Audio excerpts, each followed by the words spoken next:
Let's talk about an everyday occurrence when it comes to being a sports parent. I call this the PGA, the post-game analysis. And once I talk about it, you know exactly what I'm discussing.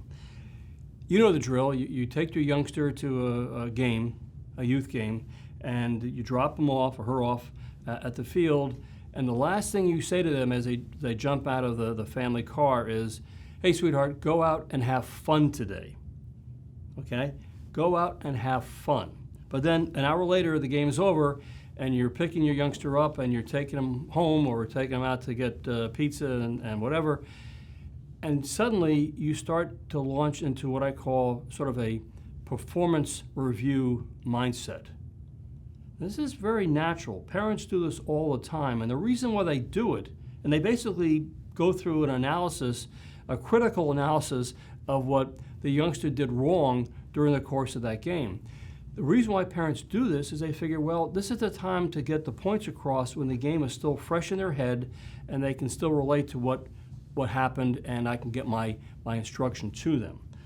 So a parent might say to the son or daughter after watching a basketball game, well, how come you didn't pass the ball more to the open player on your team? Or they might say, how could you miss such an easy shot?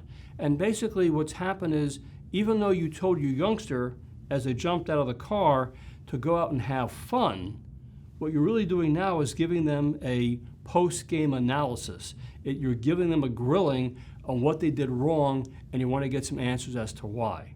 Now, I got to tell you, if you do this, after a while, you begin to see your youngster start getting a little shy about getting back and talking about the game. Either they'll want to go home with somebody else, or they'll basically say to you, I don't want to talk right now, let's listen to the radio, or they'll put their headphones on, listen to their iPod, whatever they do, but they don't want to talk about the game. I know we all want the best for our youngsters, but don't do this right after the game. Rather, put a smile on your face, be supportive, and what you want to do is ask them, what part of the game today did you enjoy the most?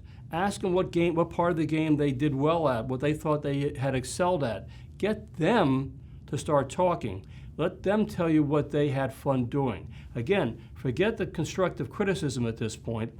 That can come later. 24 hours later, in a quiet moment, you can go talk to your son or daughter and say, and this is what I call, you give them the praise sandwich, which is pretty well established these ways, and it's very, very effective. But a praise sandwich is very quick and very direct. You sit down with your son or daughter and you say to them, I'm watching the game yesterday, and I love watching you play, by the way. I love watching you perform out there, which is obviously true. But you can say, it really is, let's say you're a basketball player, you really are developing into an excellent shot as a basketball player. You're really becoming very talented at that.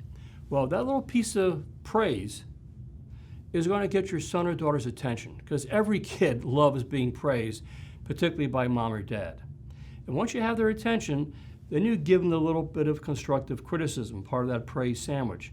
And you say, the thing is, if you really want to become a tremendously unstoppable offensive force, then if you can ever find a way to pass the ball to the open man on your team, and that's a little bit of you want to get across, then you give them the other final slice of the praise sandwich. Well, then you really are going to be something special as a basketball player, because now you can shoot and you can pass. That makes you very, very special. That's a very short little praise sandwich. That's all you have to do, but it's well rehearsed and well crafted. So all you got to say, trust me, in the next few days, you'll find that your son or daughter got the message, and they'll be working on passing the ball even more in their next practice session. So again, avoid the PGA. That's really counterproductive, and in the long run, if you do that, it will drive your son or daughter away from that sport, because they don't want to be given a performance review every time they play in the game.